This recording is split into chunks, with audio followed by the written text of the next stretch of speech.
नमस्कार दोस्तों, मैं अंकुर उपाध्याय स्वागत करता हूं आप सभी का आपके अपने YouTube channel share market analysis में।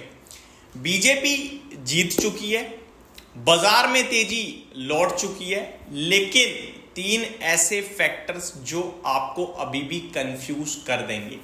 मैं आपको बताना चाहूंगा दोस्तों, आज बाजार में शानदार तेजी थी, दमदार बाउंस बैक था, तगड़ा उछाल था। बीजेपी हरियाणा में जीतते हुए दिखी है, जम्मू एंड कश्मीर में कांग्रेस आई है। अब यहां पे मार्केट खुशियां मना रहा है कि बीजेपी जो हरियाणा में जीतते हुए नहीं दिख रही थी वो जीत गई है, तो मार्केट खुश हो रहा है, ऐसा लोग कह रहे हैं। देखो, पहली बात तो मार्केट को ना ऑलमोस्ट हार की उम्मीद थी और कोई फर्क नहीं पड़ रहा था बाजार को। अगर बीजेपी नहीं भी जीतती तो भी बाजार पे कोई फर्क नहीं पड़ना था। आज मार्केट में एक बाउंस बैक उछाल आना था, वो आ गया। अब यही उछाल अगर कल भी कंटिन्यू रहता है तो हम थोड़ा ज्यादा खुश होंगे, क्योंकि कल 25,150 और 25,200 का जो इंपॉर्टेंट लेवल है वो आई थिंक ऊपर में ब्रेक होगा, और अगर हुआ तो खुश होंगे, और नहीं हुआ तो फिर तो आज ये उछाल तक क्लियर कट संकेत हो जाएंगे। आज की तेजी मेरे लिए बिल्कुल मैटर नहीं करती, और ये उछाल था, मैं इसी पे अभी भी कायम हूं। कल अगर तेजी आई तो मैं खुश होऊंगा, और मैं इसके बारे में कल रात की वीडियो में आपके साथ डिस्कस कर चुका हूं कि कल एक बाउंस बैक आएगा, और हेविली ड्यू है एक बाउंस बैक, वो आ गया आज। बहुत अच्छा लगा हमें भी। 220 पॉइंट्स की तेजी थी, पोर्टफोलियो में बढ़िया उछाल आया है आज, सबकी में आया होगा उम्मीद करता हूं, क्योंकि ब्रॉडर मार्केट ऊपर थी। लेकिन आप सभी को दोस्तों 2-3 डेटा बताना चाहूंगा। पहला बताना चाहूंगा ग्लोबल मार्केट से। ग्लोबल मार्केट्स में हांगकांग के मार्केट 10% तक आज नीचे जा चुके हैं। हालांकि बंद होते होते 9% घटकर बंद हुए हैं, 9.5% इनफैक्ट। तो 10 बोल दो या 9.5 बोल दो, कोई बड़ी बात नहीं है।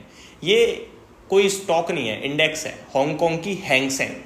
ये टूटी है दोस्तों आज 2200 पॉइंट्स, ऑलमोस्ट 9.4%। तो बहुत बड़ी डिप आई है। बीच में ना हांगकांग के बाजार 2%, 4% ऐसे भाग रहे थे, सब काफी खुश थे, पैसा बन रहा था सबका। लेकिन आज अचानक से 9.5% का क्रैश हो गया, यानी सिंगल डे में 50% तेजी साफ हो गई है। अब आप और हम तो ये भारत के बाजार में 1% तेजी देखकर खुश हो गए हैं, वहां पे 20% की तेजी हो गई, तब एक ही दिन में सब खा गया हम बाजार। तो आप जल्दबाजी मत करो, पहला डेटा तो यही कह रहा है। दूसरी बात, चाइना आज ओपन हुआ है और ओपन होते ही 4.5% की तेजी देखने को मिली है, लेकिन सुबह ये लगभग 6-6.5% ऊपर था। एक्चुअली में चाइना एक और स्टिमुलस की उम्मीद कर रहा था कि आज शायद गवर्नमेंट एक और बार कुछ आर्थिक पैकेज का अनाउंसमेंट करेगी, बट नहीं हुआ। तो आई थिंक थोड़ा सा डिसअपॉइंटमेंट हाथ लगी, लेकिन उसके बावजूद भी 4.5% ऊपर बंद हुआ है। FIIs का बड़े लेवल पे चाइना में पैसा जा रहा है दोस्तों, ये दिख रहा है। क्यों दिख रहा है वो मैं भी आपको आगे बताऊंगा। जापान के मार्केट एक बार फिर से 1% टूटते हुए दिखे हैं। कॉस्पी यानी कि साउथ कोरिया भी आप कह सकते हो, एक बार फिर से टूटा है, लगभग आधे % से ज्यादा। ताइवान में भी ऑलमोस्ट आधे % की गिरावट ही देखने को मिली है। अगर यूरोप की बात करें तो सब लाल है, कुछ हरे में नहीं है। 1% फिटसी डाउन है, डेक्स फ्लैट टू नेगेटिव है, और कैक आधे % से ज़्यादा नीचे है।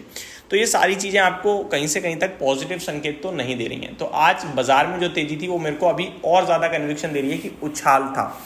आगे दोस्तों FIIs का डेटा जस्ट अभी आता हुआ दिखा है, जो मैं आपके साथ शेयर करना चाहूँगा, जो हमें दर्शा रहा है कि भैया FIIs स्टिल भारत में बेच रहे हैं और चाइना में पैसा लेके जा रहे हैं। ये FIIs दोस्तों आज फिर से बेच कर गए हैं 5,730 करोड़ का।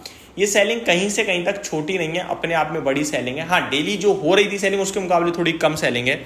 और DIIs बड़ा खरीद कर गए हैं 7,000 करोड़ का। हालांकि कल तो DIIs ने रिकॉर्ड ही बना दिया। FIIs ने जितना बेचा उससे 50% ज्यादा बाइंग करी, उसके बावजूद बाजार डे लो पे बंद हुआ था। तो मैं कंफ्यूज हुआ, मैंने कहा ये फिर तीसरा बंदा बेच के कौन गया इतना बड़ा माल जो बाजार नीचे चला गया? क्या रिटेल ने बेच दिया है, लग रहा था। लेकिन आज आई थिंक DIIs ने खरीदा, रिटेल का कॉन्फिडेंस लौट गया और वो खरीद रहा है, बट उसका कॉन्फिडेंस इतनी जल्दी लौटना ठीक नहीं है मेरे हिसाब से। तो DIIs ने दोस्तों 7,000 करोड़ की बाइंग करी है आज, और FIIs ने 5,729 करोड़ की सेलिंग करी है। तो ये डेटा अच्छा लगा है आज मेरे को, जिसकी वजह से एक बार फिर बाजार में आपको बाउंस बैक देखने को मिल सकता है, कल भी शायद। आगे बढ़ते हैं दोस्तों। FIIs का डेटा हमने देखा, ग्लोबल बहुत ज्यादा नेगेटिव है, नेगेटिव नहीं वो हमने देखा। FIIs में FI स्टिल नेगेटिव है, DIIs जितना हो सकता है उतना खरीद रहे हैं, ये बात क्लियर दिख रही है हमें, तो ये अच्छी बात है। अब आता हूं दोस्तों ग्लोबल मार्केट। जैसा कि मैंने बोला, हांगकांग क्रैश हो गया है और ग्लोबल मार्केट्स में भी गिरावट देखने को मिली है।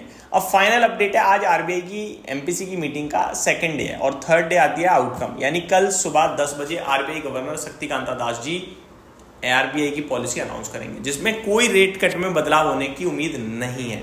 ठीक है, रेट अनचेंज रहेंगे इंटरेस्ट रेट। अब देखना है कि वो कमेंट्री कैसी करते हैं, इन्फ्लेशन को लेकर क्या बोलते हैं, जबकि कच्चा तेल आपका $80 हो चुका है।